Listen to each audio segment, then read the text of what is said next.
नमस्कार प्रिय मित्रों, स्वागत है आपका हमारे इस हस्तरेखा विज्ञान के द्वितीय खंड और द्वितीय संस्करण के बारे में, जिसमें हम सीखेंगे हाथ देखने की विधि। और हाथ देखने की विधि को लेकर क्या क्या सिद्धांत हैं, क्या क्या मूल सिद्धांत हैं और हमें किन किन बातों का ध्यान रखना चाहिए, उसके बारे में हम आज बात करेंगे। तो हमारे साथ बने रहिए। चलिए शुरू करते हैं। सर्वप्रथम आपको हस्तरेखा के मूल सिद्धांतों को अपने हृदय में बैठा लेना चाहिए। इसके हर एक मूल सिद्धांत को आपको अच्छे से पढ़ना चाहिए। और जो हस्तरेखा देखने के लिए जो फलादेश होता है, वो फलादेश को समझने की आपको चेष्टा करनी चाहिए। और जो ज्योतिष शास्त्र की भांति हस्तरेखा विज्ञान, जैसे कि ज्योतिष शास्त्र है, उसी प्रकार रेखा विज्ञान का भी गुण और दोष, ये दोनों चीज़ें उसमें भी होती है, तो उसकी तुलना आपको करनी चाहिए। किस गुण की और सब लक्षण झुकते हैं और किस गुण की ओर दोष झुकते हैं, इसकी अधिकता को आपको समझना चाहिए। और किस दोष का मार्जन होता है और किसका नहीं होता है, यह जानना भी परम आवश्यक है। तो ज्योतिष शास्त्र में किसी एक भाव का विचार करने के लिए जैसे यह देखा जाता है कि इस भाव का स्वामी किस राशि में है या किस नवांश में है, दश वर्गों में शुभ वर्गों में है या पाप वर्गों में मित्र वर्गों में है या शत्रु वर्गों में है, भाव का स्वामी किन ग्रहों में दुष्ट या युत है, वह देखने वाले ग्रह बलवान हैं, शुभ वर्गों में या अशुभ वर्गों में किन ग्रहों से स्थान विनिमय है, अपने अष्टक वर्ग में इस भाव के स्वामी की कितनी शुभ रेखा है, सर्वाष्ट वर्ग में इस भाव में कुल कितनी रेखा है, भावेश का काल दिक चेष्टा बल कितना प्राप्त है, तथा जो नवम व पंचम स्थान है या द्वितीय द्वादश या चतुर्थ अष्टम क्या जो स्थान है उसमें कौन से ग्रह हैं और भाव का स्थिर कारक बलवान है या निर्बल है। उसी प्रकार किसी एक रेखा का विचार करते समय कुछ जो बातें हैं जो मैं आपको बताने जा रहा हूँ, उनका आपको ध्यान रखना चाहिए। तो आइए देखते हैं। दाहिने हाथ की जो रेखा वो कैसी है और बाएं हाथ की रेखा कैसी है, दोनों हाथों को देखना चाहिए।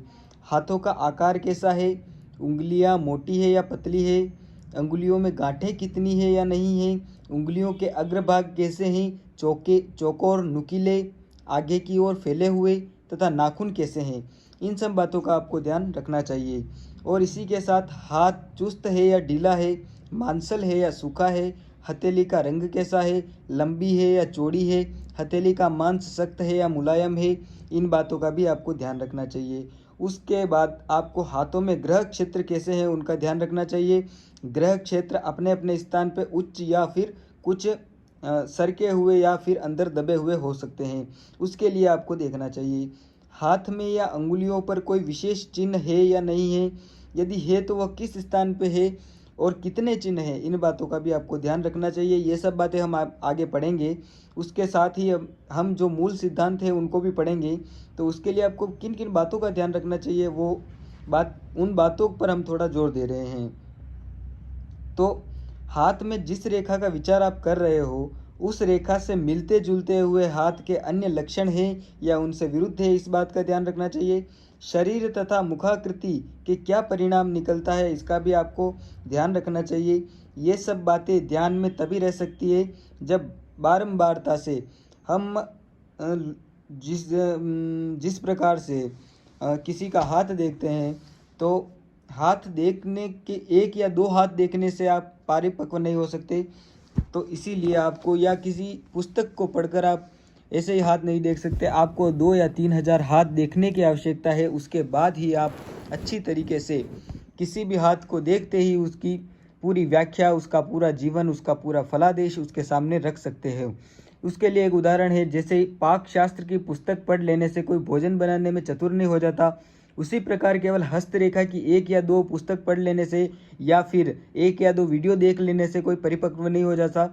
इसीलिए आपको ध्यान रखना चाहिए कि हम जिस प्रकार से आपको बेसिक से बताते जा रहे हैं, उसी प्रकार आप हमारा हर वीडियो देखें। और भी जो कुछ आवश्यकता आपको लगे वो आप कमेंट करके ज़रूर बताएं। तो चलिए आगे बढ़ते हैं। अब आपको हाथ देखने के लिए सर्वप्रथम ऐसे हाथों को देखना चाहिए जिनमें कुछ डिफरेंट हो, तो कुछ अंतर हो। तो उसके लिए आपको इस बात की आवश्यकता है कि अनेक प्रकार के लोगों का हाथ देखें। जैसे धनियों का देखें, गरीबों का देखें, जो आकस्मिक धनी हुए हैं उनका देखें, और जो निरंतर जीवन भर परिश्रम कर कर धनी हुए हैं उनका देखें, विद्वानों के हाथ देखें, मूर्खों के देखें, और जो कुलीन है उसके हाथ देखें, और जो जीर्ण रोगी है उसका हाथ देखें, जिसे एक ही प्रकार के गुण दोष सैकड़ों हाथों में देखने व गुण दोष अपने हृदय में या अपने दिमाग में वो सब गुण दोष आ जाने चाहिए कि किस हाथ में से जैसे किसका क्या परिणाम है, क्या फलादेश आ रहा है, वो सब चीज़ें आपको आ जानी चाहिए। उसी प्रकार आपको मैं एक और उदाहरण देना चाहता हूँ। एक कहावत है कि शतमारी, तो शतमारी ये कहावत है। शतमारी एक वैद्य को कहा जाता है, अर्थात सैकड़ों हजारों व्यक्तियों का इलाज करते करते जब अपनी गलती से एक या गलत औषधि देकर या गलत दवा देकर जो 100 रोगियों को मार चुका होता है, जो 100 रोगों को मार चुका होता है, तब जाकर कहीं वो वैद्य बुद्धिमान, ज्ञानी और अनुभव परिपक्व होते हैं। तो आप समझ चुके होंगे कि ये कितना जटिल काम है। उसी प्रकार 1000, 2000, 3000 बार हाथ देख लेने के बाद अच्छा अनुभव प्राप्त होता है। यदि किसी हाथ में कोई लक्षण देखने में आवे तो नवीन हस्त परीक्षकों को चाहिए कि अपने अनुमान से जो फलादेश प्राप्त है वह जातक के जीवन में घटित हुआ है या नहीं हुआ है, यह पूछें उसको। यदि फल जिस अवस्था में होना चाहिए उस अवस्था में नहीं है तो उसको जातक की वह प्रावस्था बीत चुकी है, तो अनुसंधान करना चाहिए कि किस अन्य लक्षण के कारण वह फल घटित नहीं हुआ या फिर घटित हुआ। तो इन सब चीज़ों का आपको ध्यान रखना चाहिए। इसके अतिरिक्त देश, काल, पात्र का जिस प्रकार ज्योतिष शास्त्र में पूर्ण विचार किया जाता है उस प्रकार हस्तरेखा विचार में भी रखना चाहिए। जिन देशों में परस्पर स्त्री पुरुषों के अन्यथा संबंध विशेष होते हैं वहाँ हृदय रेखा, विवाह रेखा या शुक्र रेखा, शुक्र क्षेत्र का फलादेश भिन्न होता है। तो वहाँ से और हमारी जो प्राचीन भारत की जो शैली है वहाँ का थोड़ा बहुत अलग होता है। इसी प्रकार वहाँ विधवा विवाह प्रचलित है। वहाँ स्त्रियों के भी 2-3 विवाह तक बताए जा सकते हैं। जहाँ पर जो विवाह प्रचलित है वहाँ अगर स्त्रियों के हाथ में 2-3 विवाह है तो उनको बताया जा सकता है। परंतु भारतवर्ष में जहाँ सामाजिक वातावरण भिन्न भिन्न है तो कहीं पर विधवा विवाह होता है, कहीं पर नहीं होता है, तो उसके लिए हम उनको ऐसा नहीं बता सकते डायरेक्ट। उसके लिए अपन को थोड़ा विचार विमर्श कर कर बताना पड़ता है। और पाश्चात्य हस्त परीक्षक सिद्धांतों को अक्षरश घटाने का प्रयास किया जाएगा तो परिणाम ठीक नहीं बैठेगा। इस कारण पाश्चात्य हस्त परीक्षक में केवल मूल सिद्धांतों को अपनाना चाहिए। जैसे समाज के लोगों की हस्त परीक्षा करनी है तो उनके अनुसार अपनी बुद्धि के तारतम्य कर फलादेश करना उचित है। जैसा अपने सामाजिक व्यक्ति जो है जिसका समाज का जो रूल है, जो नियम है, उसके हिसाब से या फिर उसके समाज में जो व्यवस्था कर रखी है उसके हिसाब से हमें उसको फलादेश बताना चाहिए। जब हाथ देखते देखते पर्याप्त अभ्यास हो जाए तब शुद्ध तथा शांत चित्त से ऐसे स्थान में हाथ देखना चाहिए जहाँ अनेक लोगों की भीड़ ना हो, कोलाहल ना हो। कहाँ ज्योतिष शास्त्र, क्या मंत्र शास्त्र, सभी गंभीर शास्त्रों का अनुशीलन तथा उपयोग करते समय बुद्धि का एकाग्र होना परम आवश्यक है, क्योंकि बुद्धि की एकाग्रता होने से अनेक रेखाओं तथा हाथ के अन्य लक्षणों का स्मरण बराबर बना रहता है। इस कारण इस लक्ष्य का दूसरे लक्ष्य से बुद्धि तत्काल समन्वय और सामंजस्य कर लेती है। किंतु जहाँ पर देखा जा रहा है वहाँ अनेक मनुष्य बैठे हो या जो हस्त परीक्षक का ध्यान बटा रहे हो तो उस जहाँ हस्त परीक्षक एकाग्रता नहीं कर पा रहा हो, जब एकाग्र चित्त का बुद्धि में सहयोग नहीं होता है तो हृदय में गंभीर से स्फूर्ति होती है। उस स्फूर्ति के अनुसार फलादेश किया जाता है। यदि चित्त की एकाग्रता नहीं होगी तो स्फूर्ति भी नहीं होगी, ये आप समझ लीजिए। उसके बाद हस्त परीक्षक कराने वाले को उचित है कि शांत चित्त हो।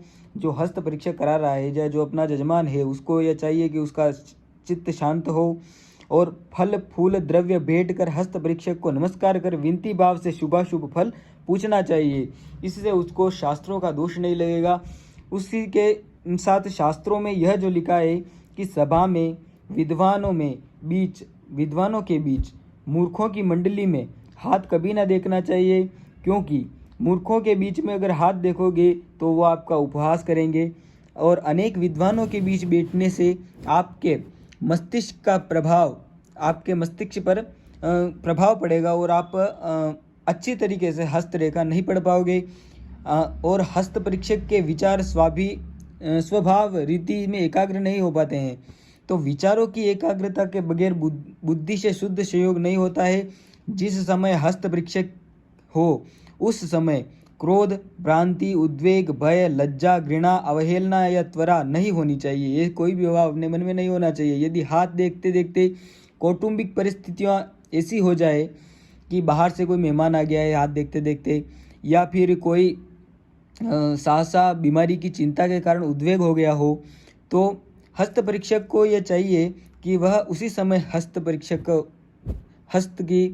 हस्तरेखा को देखना बंद करे और दूसरे दिन हस्तरेखाओं का शुद्ध तथा अचल चित्त से विचार करना चाहिए। यह हस्तरेखा में जानने योग्य बातें हैं। इसी के साथ एक मंत्र मैं आपको सुनाना चाहता हूँ।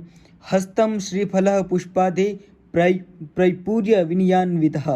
तो हस्त परीक्षक को उसके तथा अनेक स्वरूपान रूप भेंट देना आवश्यक है। खाली हाथ पंडित या ज्योतिषी के पास जाकर फल पूछना शास्त्रीय मर्यादा के विरुद्ध है। इसे शास्त्रीय परिपाटी का उल्लंघन करने से फल ठीक नहीं मिलता है। तो फ्रेंड्स, आज के लिए इतना ही। मिलते हैं अगले वीडियो में, और अगले वीडियो में हम देखेंगे कि बाहिना हाथ और दाहिना हाथ जो है उसमें क्या अंतर है, उसके लिए समय, हाथ का चित्र लेने का प्रकार, और फिर हम पढ़ेंगे हाथ का आकार कैसा है, हाथ की बनावट कैसी है, उसके लिए हम पढ़ेंगे। और उसमें हम पढ़ेंगे कि हाथ वर्गाकार हाथ है या फिर हाथ की बड़ी उंगली वर्गाकार है, या जो अंगुष्ठ है वो वर्गाकार है, या फिर मिश्रित लक्षणों वाली उंगली है, या फिर थोड़ा फैला हुआ हाथ है, या फिर थोड़ा दार्शनिक हाथ है, या फिर कुछ नुकीला हाथ है। तो उनके लिए अलग अलग जो हाथ है उसके लिए अलग अलग लक्षण तथा अलग अलग जो है वो फलादेश निकलते हैं, उसके बारे में हम पढ़ेंगे। उसके बाद एक मिश्रित लक्षण वाला हाथ पढ़ेंगे, और मिश्रित लक्षण वाला हाथ जो है उसके बाद हम पढ़ेंगे तीसरा संस्करण। उससे पहले हम ये सब चीज़ें पढ़ेंगे।